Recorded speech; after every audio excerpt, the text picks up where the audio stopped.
Sir, ഞാൻ Kozhikode Chevarambalam cent Mary's സ്കൂളിലെ സംഗീത അധ്യാപികയാണ് 18 വർഷമായിട്ട്.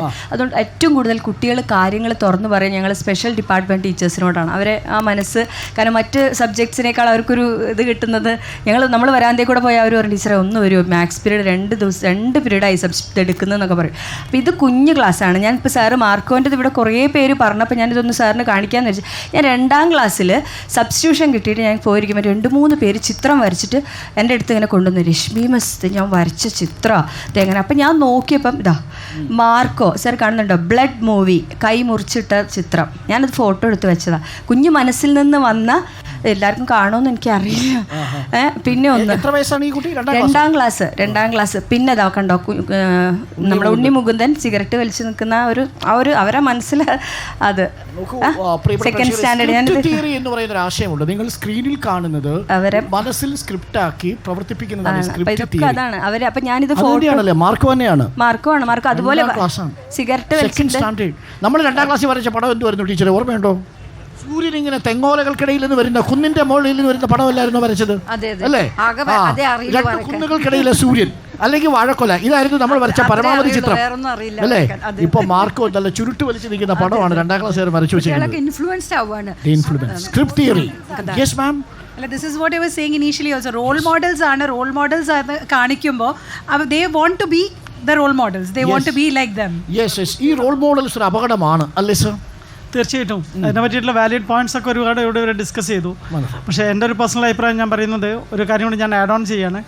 സത്യത്തിൽ അരുൺ സാറ് സ്റ്റാർട്ടിങ്ങിൽ പറഞ്ഞു 10 വയസ്സ് മുതൽ 15 വയസ്സ് വരെയുള്ള കുട്ടികളാണ് മാക്സിമം 70% ഇത് ഈ ഒരു, അത് സത്യത്തിൽ ആ ഒരു ഏജ് എന്ന് പറയുന്നത് അഡോൾസൻ സ്റ്റേജാണ്, കുട്ടികളുടെ അഡോൾസൻ സ്റ്റേജാണ്. അപ്പോൾ ഞാൻ മനസ്സിലാക്കുന്നത് സൈക്കോളജിക്കലി പറയാറുണ്ട്, ഈ അഡോൾസൻ സ്റ്റേജിലെ കുട്ടികളെ നമ്മളെപ്പോഴും പാരൻസ് ഫ്രണ്ട്സായിട്ട് കാണണം, ആ ഒരു പീരീഡിൽ കാണണം എന്ന് പറയുന്നത്. പാരൻസ് എപ്പോഴും ആ കുട്ടികളെ ഫ്രണ്ട്സായിട്ട് കാണണം എന്നാണ് പറയുന്നത്. കാരണം നമ്മളെപ്പോഴും നമ്മളെ ഫ്രണ്ട്സിൻ്റെ അടുത്താണ് നമ്മൾ എല്ലാ കാര്യങ്ങളും തുറന്ന് പറയുക. എന്ത് അച്ഛനമ്മമാരുടെ അടുത്ത് പറയാത്ത നമുക്ക് എന്ത് പ്രശ്നം ഉണ്ടെങ്കിൽ പോലും നമ്മളെ ഫ്രണ്ട്സിനെ വിളിച്ചിട്ടാണ് അത് പറയുക. അപ്പോൾ ഫ്രണ്ട്സിന് ഇത് എത്രത്തോളം സെറ്റിൽ ചെയ്യാൻ പറ്റും, അല്ലെങ്കിൽ എമിക്കബിളി എത്രത്തോളം ഇത് സെറ്റിൽ ചെയ്യാൻ പറ്റും എന്നുള്ളതിന് ഒരു തെർസ് എ ലിമിറ്റ്, അതിന് ലിമിറ്റാണ്. പക്ഷേ നമ്മളെ അച്ഛനമ്മമാർ ഈ കുട്ടികളുമായിട്ട് ഫ്രണ്ട്ലി ആയി കഴിഞ്ഞാൽ ആ കുട്ടികൾ അച്ഛനമ്മമാരുടെ അടുത്ത് വന്നിട്ടാണ് ഈ കാര്യങ്ങൾ പറയുക. പക്ഷേ ഫ്രണ്ട്ലി ആയിട്ട് ഒരുമിച്ച് നടിക്കരുത്. ഇല്ല അതല്ല. തീർച്ചയായിട്ടും നമ്മളെ പ്രശ്നം. ഇപ്പോൾ ഒരു പുതിയ വേറൊരു trend I have heard from many people is parents, especially കുറച്ച് അപ്പർ ഹയർ സോഷ്യൽ മിഡിൽ ക്ലാസ്സിലുള്ള ആൾക്കാർ, അവർ they tell that it is better that wean our kids into maybe drinks or smoking and even drugs. I've heard of the families, because they say that അങ്ങനെ വരുമ്പോൾ അവർക്കറിയാം എന്തുമാത്രം ഉപയോഗിക്കാം, മറ്റേതാണെങ്കിൽ അവർക്ക് control ഇല്ലാതെയാണ്. So I don't agree to that culture. പക്ഷേ I have seen that culture starting now. ഈ ഒരു കൊടുത്താൽ നാളെ അവൻ ചുറ്റികയെടുക്കും.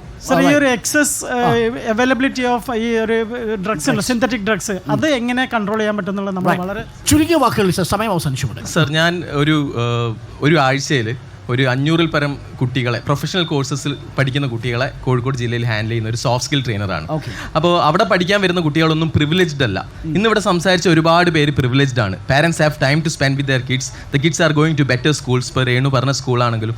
പക്ഷേ നമ്മുടെ സാധാരണക്കാരായ കുട്ടികൾക്ക് ഇതൊന്നും വേണ്ട എന്ന് പറയുന്നിടത്ത് പകരം എന്ത് വേണമെന്ന് പറയാൻ ഇവിടെ ഒരു സംവിധാനമില്ല. Education system is not misdirected, it's not at all directed. പലരും പല രീതിയിലാണ് പഠിച്ചിറങ്ങി വരുന്നത്. ഇവിടെ നിൽക്കുന്ന പല കുട്ടികളും അല്ലെങ്കിൽ ഒരു ചെറുപ്പക്കാരെന്ന് പറയുന്ന ആൾക്കാർക്ക് ആ യൂത്തിനെ ഡയറക്റ്റ് ചെയ്യാൻ ഒരു സിസ്റ്റവും ഇവിടെ ഇപ്പം നിലവിലില്ല. എഡ്യൂക്കേഷൻ മിനിസ്റ്റർ അടക്കമുള്ളവർ കേൾക്കേണ്ട ഒരു വാക്കുകളാണിത്. ഞാൻ എസാപ്പ് കേരള എന്ന് പറഞ്ഞ കേരള ഗവൺമെൻറ് ഒരു പ്രൊജക്റ്റിൽ 10 വർഷമായി ട്രെയിനറായി വർക്ക് ചെയ്യുന്ന ആളാണ്. അപ്പോൾ ഞങ്ങൾക്കൊരു 30 കുട്ടികളെ ഒരു ക്യാമ്പസിൽ നിന്ന് സെലക്ട് ചെയ്ത് തരും, അണ്ടർ പ്രിവിലേജ്ഡ് ആയിട്ടുള്ള. ആ കുട്ടികളെ ഞങ്ങൾ ട്രെയിൻ ചെയ്യാറാണ് സോഫ്റ്റ് സ്കിൽസിൽ, leadership qualities, decision making skills. ആ കുട്ടികളുടെ ലൈഫ് സ്റ്റോറീസ് നമുക്ക് അറിയാറുണ്ട്. ആ പാരൻസ് ഇതുപോലെ 7 മണിക്കോ 8 മണിക്കോ വീട്ടിൽ വന്ന് കുട്ടികളോട് സമയം സ്പെൻഡ് ചെയ്യാൻ പറ്റാത്ത പാരൻസാണ്, അല്ലെങ്കിൽ പലതരത്തിലുള്ള പ്രശ്നങ്ങളെ കൊണ്ട്. അപ്പോൾ ഇവിടെ ഉള്ള ആൾക്കാരോട് ഞാൻ പറയും, ഞാനിവിടെ റെപ്രസെൻ്റ് ചെയ്യുന്നത് ആ കുട്ടികളെയാണെന്ന് വിശ്വസിച്ചുകൊണ്ട് പറയാണ്, നമ്മൾ പുച്ഛിക്കുന്നത് കുറയ്ക്കണം. ഈ ഒരു വിദ്യാർത്ഥി സമൂഹത്തിനെ. വേറൊരു കോട്ട് ഞാൻ എന്നോട് തന്നെ എപ്പോഴും പറയുന്ന ഒരു കോട്ടാണ്, എൻ്റെ രൂപം കണ്ട ചിലപ്പോൾ എനിക്ക് തോന്നൂല ഞാൻ ഒരു പ്രൊഫഷണൽ ട്രെയിനർ ആണെന്നുള്ളത്. പക്ഷേ ഞാൻ പറയുന്നത് യുവത്വത്തോടുള്ള പുച്ഛമാണ് നിങ്ങളുടെ വാർദ്ധക്യത്തിൻ്റെ തുടക്കവും അവരുടെ നാശത്തിൻ്റെ തുടക്കവും. അതെല്ലാവരും ആലോചിച്ചാൽ നന്ന്. So thank you so much. നമ്മൾ യുവത്വം മുഴുവൻ മോശമാണെന്ന് പറയുന്നുണ്ട്. പക്ഷെ യുവാക്കളത് മാത്രമായിട്ടല്ല ഈ ലോകമുള്ളത്. ഈ പൊതുസമൂഹം ഈ കുട്ടികൾക്ക് എന്താണ് നൽകണമെന്നുള്ള വലിയൊരു ചോദ്യം ഉയർന്നു വരുന്നില്ലേ? നിങ്ങളും ഞാനും അടങ്ങണ ഈ സമൂഹം ഈ കുട്ടികളെ ജയിക്കാൻ വേണ്ടി മാത്രം പരിശീലിപ്പിച്ചെടുക്കുന്ന യന്ത്രങ്ങളാണ്. അവരെ നല്ല മനുഷ്യരാക്കി തീർക്കാൻ എന്ത് ചെയ്യണം എന്നുള്ള പ്രസക്തായ ഒരു ചോദ്യം.